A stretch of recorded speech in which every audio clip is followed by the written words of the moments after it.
left has this total, utter discontempt for anything that, how do I say, tries to save their behinds? Or why is it the left is acting the way they are over this recent conflict? Applaud right now to Hamas for a job well done. When they woke up in the morning and they found, but when I heard it, I smiled. I don't want to hear that bullshit. 250 innocent Israelis are dead. Fuck them! Again, I swear, I salute Hamas. A job well done. They want us killed. And so part of it,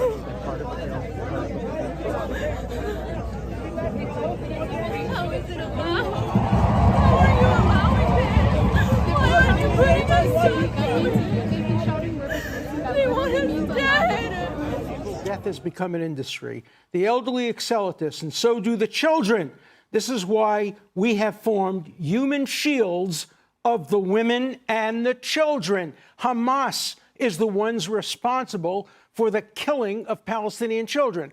Also, Hamas has a term. It's called the CNN strategy. And the CNN strategy is induce Israel into killing Palestinian children by using them as human shields. Then parade the bodies out on CNN, and you'll see what happens. People like Cornel West will engage in crocodile tears, blame it on Israel, when the entire blame is on the Palestinians, Hamas, for using their children as human shields, and then using their montage there included a gentleman from Philadelphia who decided to praise Hamas, and of course you're seeing this thing from Black Lives Matter, which, by the way, they eventually pulled that down. Don't worry, we'll talk about Patrisse Cullors here in a sec. As a matter of fact, that'll be the very first thing that we cover here. And you also saw a little bit of a debate between Alan Dershowitz and Cornel West. Cornel West, by the way, is running for president.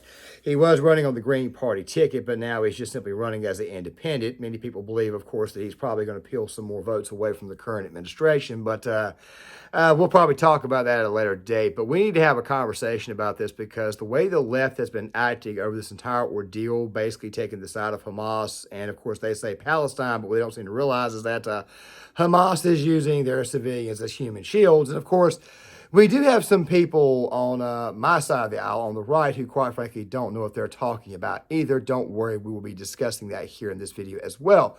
Also, to go on top of this is going to be a busy day. It's going to be a very, very busy weekend. We got 3 videos to upload, and this one was supposed to come out on Friday, but certain things happen, which, by the way, like always, tend to push things a little bit back. But don't worry, we got a lot to talk about. Of course, this also includes Ben Shapiro suddenly deciding to attack Jason Whitlock for simply asking a question that, by the way, I thought was very, very respectful. It wasn't an anti-Israel question or anything like that, but of course, the man decided he wanted to go off on anybody and everybody who disagrees with him, or simply ask a question. Very, very much an authoritative source that guy is, which, by the way, we'll talk about that one in the second video for tomorrow. But we need to talk about this whole thing with the left. And, of course, I'm showing you guys some tweets, some things that have been posted. Of course, there's BLM Chicago. They decide that they want to post a basically solidarity with Palestine. But yet they kind of prove that I'm telling you about them actually supporting Hamas by, having the soldier, flying in, gliding in, all that type of stuff there. And, of course, you've got this thing out of Harvard. Now, guys, you're seeing some stuff from some protests. One of these is from UCLA. One of these is also from UNC, which really saddens me because, obviously, as a fellow North Carolinian, I never thought I would see anything like that. But then again, though, Carolina and Duke have become much, much more liberal. And when I say Carolina, I mean UNC Chapel Hill. I speak, obviously, in North Carolina basketball terms, okay? So I just figured I'd go ahead and throw that out there now. But the one in Harvard is the one that's got a lot of people's eyes raised right now, because Harvard, Princeton, and basically their entire staff, of course, the people who tell you that men can have babies and stuff like that, they decide to go ahead and basically stand with Hamas, Palestine. Like I said before, they tell you that they're standing with with Palestine. But then they post tweets of the guy, coming down on the glider and that type of stuff there with a rifle in hand. And you automatically got to think to yourself that maybe in reality, they're not very good at hiding their actual intentions. It's pretty obvious that they're actually supporting Hamas. Go ahead and take care of the BLM thing first, because BLM, in my opinion, we probably should have seen this coming. here is one of the people that helped push the BLM narrative the most back in 2020. Just pay very close attention. Say is Palestine is our generation South Africa. And if we don't step up boldly and courageously to end the imperialist project that's called Israel, we're doomed. And I think that I had learned about Palestine for a long time. I had known about it, been wanting to travel, and I was really, really grateful when the Dream Defenders asked me to come on the delegation. But nothing would have prepared me for the level of militarization and the level of violence that we would witness those 10 days inside of Palestine. Nothing would have prepared me for the ways in which we witness people's terror. People live in terror on a daily basis. And nothing would have prepared me for how much clarity I would have on why we have to be a part of Palestinian solidarity. And they did tell you that they wanted a death to the nuclear family. They did tell you that they didn't like anything white, not only white people, but anything that could be perceived as white, like success or anything like that. It just seems to me like people who just want a great big giant handout. They don't want to actually help people out in their communities. They also destroyed, burned down their own neighborhoods in 2020. I mean, I'm not really surprised that BLM went with that approach, especially given their past. I guess it was only a matter of time before we knew that they would be full on, I guess you could say, a terror group. There is no apartheid going on in Israel. There is no apartheid at all. If these people actually understood history, and don't worry, we'll get a little bit into history here in a second, then they would know that Israel actually withdrew from the negotiations, basically saying, you know what, go ahead and keep the Gaza Strip. By the way, Israel has tried on multiple occasions to try to give up pieces of land. Not only have they tried to give up pieces of land to appease the Palestinians, on the other hand, they always keep shooting down the two-state solution, which I have said before that, quite frankly, I'm a little bit confused of how a two-state solution would actually look, but I'm going to be leaving this video from Caspian Report in the description box because he had a very good, let's just say he detailed the situation, why it was that Hamas attacked Israel the way they did. He detailed it very well, but go back to my video that I did on Ethan Klein a couple of days ago. These people, for the most part, they were praising Hamas, they were praising the Palestinians when they attacked Israel, but then they turned right back around after that. And once Israel went on the offensive, they then decided to start screaming for peace. Meanwhile, we got stories of children getting killed, all that type of stuff there. And while I do, in fact, condemn that, I can tell you right now that maybe it's because I've got a harder stomach for this. I really, truly don't know. But it is war, and in the fog of war, truth is always the first casualty. Don't worry, we'll get to the debate between Cornel West and Alan Dershowitz here in a second. But the thing is this right here. You got to ask yourself a question. Why is it that the left always finds a way to lump themselves in with the wrong type of people? Why do they always feel bad for the worst type of people? Well, the answer is very simple. They're stupid. They're stupid. They really and truly are. They're just not very smart. Oh, don't worry. The right's got some idiots too. But for the most part, these people are just stupid. Basically, what it is that liberals have this thing on this, have this thing called openness. They're very, very open. Okay. You saw that about a week ago, I talked about that reporter in Philadelphia, the social justice warrior who basically decided to approach somebody who was committing a crime. Of course, it was a journalist, Ryan Carson, who got killed. He walked up to him. Of course, the killer eventually stabbed him in the heart. And of course, we would find out later on that the guy's family, they will not be getting the money or the donations from the GoFundMe money, because the money is actually going to his girlfriend to help recoup the wages lost for the crew of people they work with, because obviously they were out of work. You've also got this other story, which I did not cover, but I found out about here recently, of a tech CEO in Baltimore who just straight up let the killer into her house. That's kind of who these people are. I mean, I would really love to see what happens. And by the way, YouTube, I'm not advocating for anything. I'm just simply saying I think it would be absolutely hilarious if the people that, quite frankly, they're simping for end up coming here to the United States. I've already covered in other videos that a lot of them, of course, are in fact coming through our border. We talked about this in yesterday's video, the one where Ben Shapiro decided to very stupidly attack Tucker Carlson. We already talked about this. We have a lot of people here that, quite frankly, we don't know where they're coming from.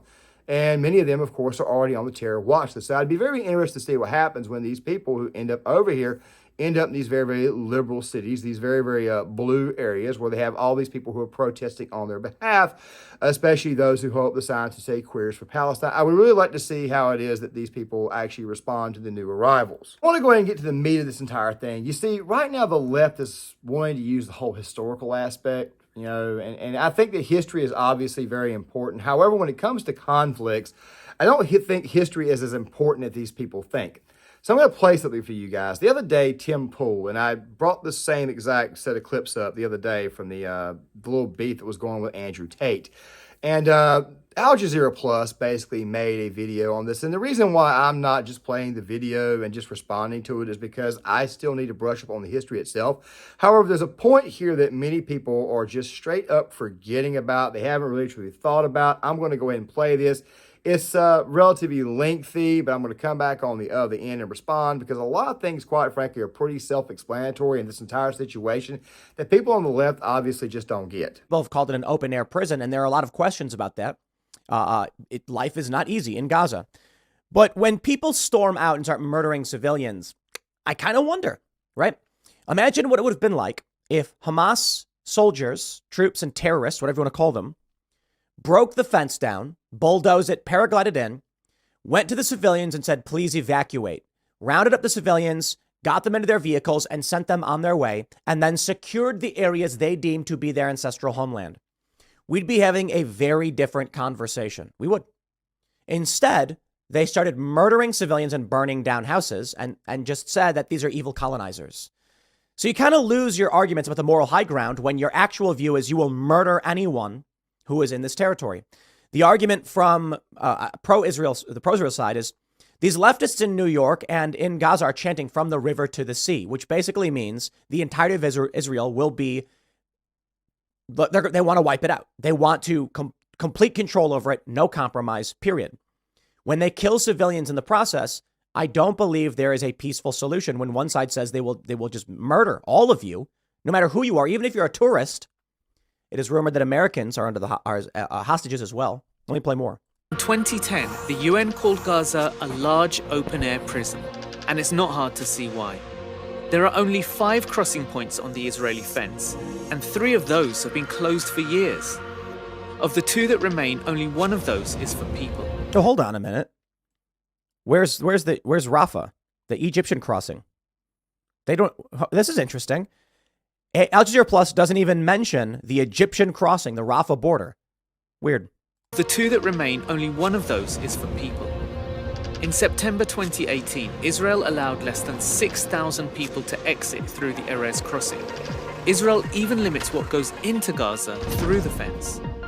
Sage, cardamom, and each and every one of them is an occupying force. The people who are celebrating and dancing are exacerbating the problem and are occupying their land. They view them as evil. So I don't play these stupid games. But we'll pull up some tweets. The first thing I want to address is this whole open air prison. It's an open air prison where we're at. Okay. Israel has tried to give the Palestinians additional pieces of land. They've tried to. Of course, the Palestinians, they don't want to do that. They don't want to go for that. I guess they just figured, you know what, I guess it's all of Israel or nothing. I know that might sound a little bit strange to some of you, but Israel has tried to give these people land before, and these people were just completely irrational. I mean, these are the same people that get propaganda all day and night. I'll give you guys some examples here in a second, especially when we talk about the Cornel West thing. But the thing that you have to understand is that these people, not only is that these people are complaining about the open-air prison, which, by the way, is the open-air prison that they actually wanted because, guess what? Israel, like I said before, has tried to give them land. Israel also withdrew from the negotiations during the Gaza Strip and basically said, they begrudgingly did it, but they were like, man, just take the damn thing. We really, truly don't want it.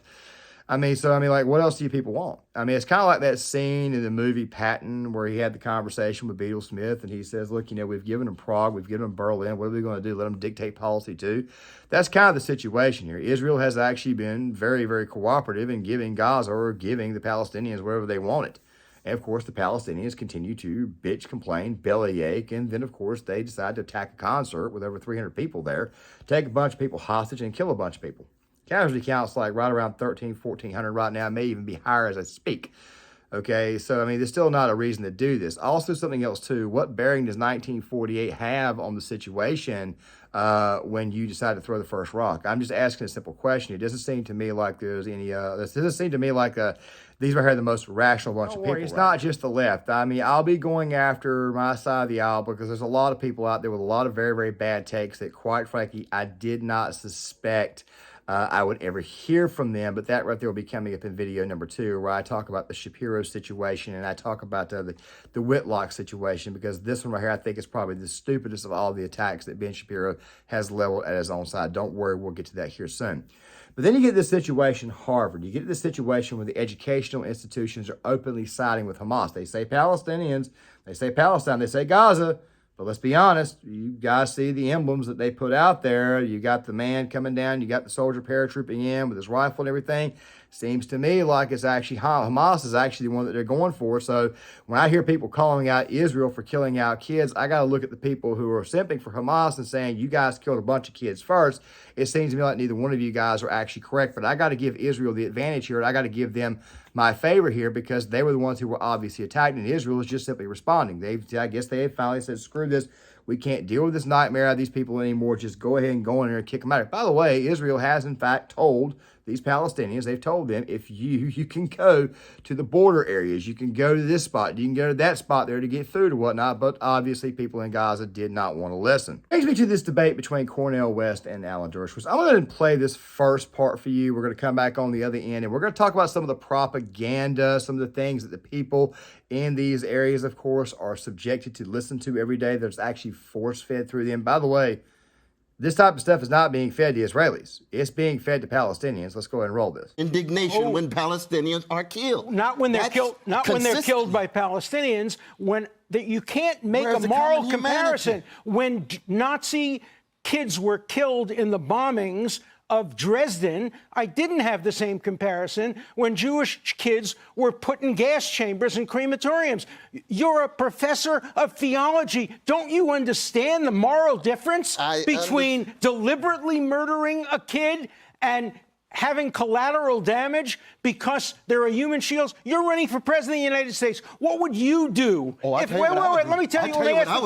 ask the question. Okay. What would you do if terrorists were firing at American children in America, and the terrorists were hiding behind Palestinian children? Would you allow the killing of Americans to continue, or would you go and get the terrorists, even if it meant possibly collateral damage on Palestinians? What would you do? I'll tell you exactly what I would do. First, truth and morality tend to be two casualties in any context of war. I would want to tell the American people the truth. I would tell them what the context is, how we found ourselves in this situation. I would not jump for a military invasion and a genocidal attack on a genocidal attack on Gaza. No, it's not a genocidal where are they supposed to go? When you're where are they killing supposed to terrorists? go? Bro, this is like Warsaw, 1943. Where do they go? Where do they go? Yes. Let me tell you where they go. They go to the UN. UN is keeping from Gaza to Geneva? They go to no. The UN has places in Gaza. They go to the Rafah crossing. 11 UN people have been killed in the last few days. They go to Egypt. They go. Egypt, how they wait can't a minute. get out. Let Come me on, make brother. another thing clear. Gaza City is very dense. Absolutely. But Gaza itself, the Gaza Strip, there's lots of room. The Israelis have said, get out of Gaza City. Go to Rafah. Go to Khan Yunis, go to other places. And you know what Hamas is saying? With no water, no food, no electricity. You know what all Hamas in the is dark? saying? Hamas is saying, don't go. Oh, I'm not here to defend Hamas. Well, you are here. No, I'm not defending Hamas. Wait a minute. Don't you ever lie on me like that, brother. I'm defending the suffering of Palestinians. I want to hear and Hamas itself committing war crimes. I want to hear you say. Anybody who commits war crimes are barbaric. I'm saying that explicitly, but I want you to say, if the Israeli Defense Forces are killing children, are they barbaric too? No. Are they ever barbaric? No. If they target children. Yes. Have they ever targeted children? Absolutely. They have never never in the history 78 years. have they ever targeted a child you got to get off deliberately. the crack pipe, man, please. No, they have never targeted a child. You don't think they killed one innocent person? Not purposely. Since 1948? Not Are purposely. they that pure? Are they that You don't have to be very pure not to kill please. a child. Not to kill a child. They killed 550 let me show because something. they're being used Here's as the problem I have with your brothers piece. and others, if there's any hatred on a of second. anybody, Wait, including let me- Palestinians, Would you wrong condemn too. Black Lives Matter Chicago for justifying the Hamas murder by using these little airplane things and coming down on the music 260. event? But I, I didn't want to say, hear. but I would certainly condemn it. You I would condemn certainly Black condemn- Lives Matter. I would condemn anybody. Okay. It's not a matter of I'm skin glad to hear pigmentation. you- This is morality and spirituality. Okay, brother. so you condemn Black Lives But Matter. part of our challenge, though, and this is important just as a leader, you see, he asked me what I would do. I would say we've got to end occupation. We got to This make has sure nothing to do that with the Palestinians occupations. have the same dignity, the same rights as Israelis. Let me ask you a That's question. at the center. Here's That's what- You at the know, core. you know I support that. guys, you know that's I at the support the core. two-state But I don't solution. see you- But Hamas doesn't Two-state support the solution is not the- two-state solution. Hamas opposes Professor it. West, I want to ask this question. Would Gaza be facing annihilation if Hamas did not attack and kill all these innocent Israelis? Of course not. Gaza has been facing. You're not a answering. Before I respond directly to what you guys just saw, I need to say this. I forgot to throw this in here. The students at Harvard, a lot of them have already been blacklisted by other CEOs, by other companies, saying that we're never going to hire you when you get out because you decided to take up in a protest against Israel. Not exactly a smart move by the educators and the administrators at these very, very woke institutions. I just figured I'd go ahead and throw that out there, that these kids' lives are already ruined before they even got started. I don't know if you guys caught it there or not, but when Dr. Cornel West says you're on some crack, that's very rich coming from him, seeing as he looks like an actual honest-to-God crackhead. I mean, he is a Harvard professor, and of course, Alan Dershowitz also went to Harvard too. Dershowitz, by the way, is very, very much a liberal. Of course, he's probably one of the civil libertarian types that I've mentioned before that would probably go out there and go vote third party in this election. I highly doubt he'd be voting for Dr. Cornel West. But still, at the exact same time, when you talk about the morality of the situation, I hate to tell you this, but in war, there typically tends to be no morals at all. I mean, there really and truly are not. There's no morals at all. I mean, you can try to keep civilian casualties to a minimum. I mean, even Vladimir Putin seemed to get this one. Это ужасно. Мы понимаем, что ожесточение с обеих сторон очень большое, но как бы не было, какой бы уровень ожесточения с обеих сторон не был, все-таки нужно стремиться к тому, чтобы минимизировать или свести к нулю, к минимуму потери среди гражданского населения, среди женщин, детей, стариков. Если уж мужчины решили между собой бороться, пусть борются между собой. Детей, женщин оставьте в покое. Это касается обеих сторон. Morality does not exist when it comes to combat. It goes out the door right away. I mean, I've heard some people say that, well, he beat and he tortured and he shot this person. And I kind of look at them and I'm like, okay, how is that really and truly any different from somebody getting shot in the face mercilessly? And my response to that is not a whole lot, except which, of course, the manner it happened. Most people would prefer a quick, easy death to a much, much longer, more suffering one. Most people would not want to be humiliated. But here's the thing. Israel is the nation that got attacked here. Okay, Hamas, they went in there, went after Israeli civilians. I had to point out in the other video where it was that Keith Woods got wrong when he decided to bring up the whole notion of, well, it looks like these were here cops and not IDF. Hey, idiots. Cops would be used in this situation because that area, there's a lot of police there. Cops would go first to try to clear out the buildings because the cops are actually the frontline force there. All right, it sounds like it's pretty well common sense. I mean, of course, there's also this other one about white phosphorus being fired on Palestinians, but there's a problem. Whatever the hell they were firing it at a building, not at an actual open air space where a lot of troops were. Knowing my actual knowledge when it comes to weapons, it looked more to me like starburst or some type of smoke flare that is obviously designed to mask the area so that way the helicopters are going to be coming in. They can use infrared to hit their targets. That right there would not be white phosphorus. As a matter of fact, white phosphorus use is actually more for psychological. Don't worry. We'll be talking more about that when we get to videos on Gear Issue 33 sometime later on this year or next year 1. Fact of the matter is the left does not seem to understand this. They automatically assume America bad. They automatically assume any type of U.S. ally is bad. They're very, very anti-war, or they claim they're anti-war, but yet every time we turn around, they're always pounding their chest for all kinds of actions against rich people, wealthy people, and white people. The fact of the matter is they're like this because, in fact, they are, for the most part, brainless, NPCs, dumb, stupid. I don't really blame them, though. I blame their parents. I think the parents are really and truly the dumb ones. By the way, speaking of those who are uninformed, if you had some form of brain power or research, you would know what it is that these kids are getting taught every day. Let me give you an example. That are air in Gaza for young children that are taught to hate the Jewish people. You know, just watch this for a second, and I'll have you both comment. Watch that. لأنه اليهود أطفالهم بعلموهم على الشراسة والدمار والقتل والطخ. تقذف بيدها الصغيرة وجوه الدمار الحقيرة رآها العدو كره طفولتها كره بطولتها صوب البندقية وأطلق الرصاصة. Professor West, Yes. if you brainwash and indoctrinate young children, that you're teaching them to hate from that young age. Not good. Right there is just one cartoon. Now, before I play this next segment for you guys, I want you to know right now, there's a video on Nick Crowley's channel. Okay, I advise you guys watch. It's about 1 hour and 35 minutes. I'm putting the thumbnail up for you. I cannot remember if it was Syria or if it was Lebanon, but he actually explains this through a medium of a popular television show in the Middle East that was extremely anti-West, went either way. And you actually get to see the way that it's done. I advise you guys watch it. But I want to play for you guys some of the stuff that these kids in Gaza actually get taught when it comes to the topic of Israel. نفرجي اليهود إنه إحنا مش إنه إحنا مش شاطرين، إحنا قوايا كمان. في ناس بحبوا فلسطين بدهم يحاربوا وبضحوا بدمهم عشان فلسطين. أنا بدي أهزمهم بالحرب، بدي أهزمهم. بيعلمونا إن الأقصى إلنا وإلنا يعني الحق، يعني إلنا فلسطين والأراضي كلها إلنا، لأنهم بسبب كذبهم وانتهاكاتهم إنهم يقولون إنه الهيكل تحت المسجد الأقصى، ولا مرة إنه يكون الهيكل تحت المسجد الأقصى. أنا بقرأ اليهود. بعلمونا إن الصهيونية هم أعدائنا وهم أهم شيء لازم يسوي فيهم عملية.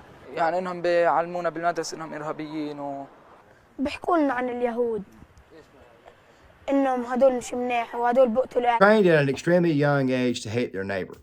That's the truth. They're trained at an extremely young age to hate the people they live next to. By the way, as I mentioned before, Israel has tried to give these people land before. They've tried to give them stuff. Fact of the matter is that the left's response is mostly a response out of just pure good old-fashioned irrationality.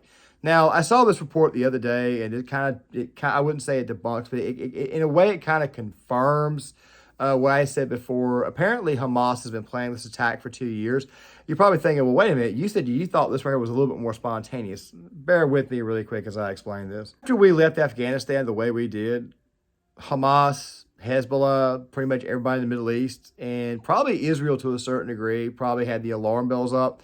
So Hamas has been planning this great big giant attack. As a matter of fact, if I recall correctly, shortly after Biden got in office, Israel was getting hit with rockets. And of course, we had to keep sending more and more munitions to the Iron Dome. As I said before, I don't support funding the war in Ukraine, but I do believe in helping out an actual ally, which is Israel. And I said in a couple of videos, I think what probably happened is that the minute that the money got released, or the minute that Iran found out they were getting the money, they probably contacted Hamas to let them know that they were probably planning something. Hamas probably said, you know, we've been planning something for 2 straight years. They didn't say that part there, but they probably said to themselves, look, yeah, let's just go ahead and go. If we go ahead and go, Iran will have no choice but to back us. Same thing with Hezbollah, too. They'll have no choice but to actually come in and help us out. We're all brothers and whatnot. They're getting the money. Joe Biden is obviously on our side, so why not go ahead and attack them? These people, and I've said this in multiple videos, they're not exactly rational. I think it was back in 2006, 2007. I want to say it was Hamas attacked Israel, then turned right back right after attacking Israel, posted it on their state media that they did in fact attack Israel, and they talked about the tunnels that they dug to get into Israel to actually utilize it to do the attack. These people aren't very bright. It's what we call irrational. So in a lot of ways, the Palestinians overseas right now, radical Islam and the American left, they're almost the exact same. The difference is that the people who are in the Middle East have a very, very, how do I say, rough lifestyles. They don't live in a place of pleasure, unlike the rich cityites, the rich suburbanites. So therefore, obviously, life is a little bit different. Like I said, it's going to be very, very interesting to see once we have the immigration crisis gets much, much worse, and these places of course, in these very large cities are in fact filled with those who came from that area of the country. I just figured I'd go ahead and throw that out there. With that right there being said, guys, I'm going to halt this video now. There's going to be, it looks like tomorrow's going to have 3 videos. Make sure you guys stick around for all 3. The second one's going to be about this Shapiro Whitlock thing, so make sure you guys stick around for that. Please hit the like button. Please subscribe if you're new here. Please share the video. Please sign up in the comment section, notification bell. I'll see you guys later.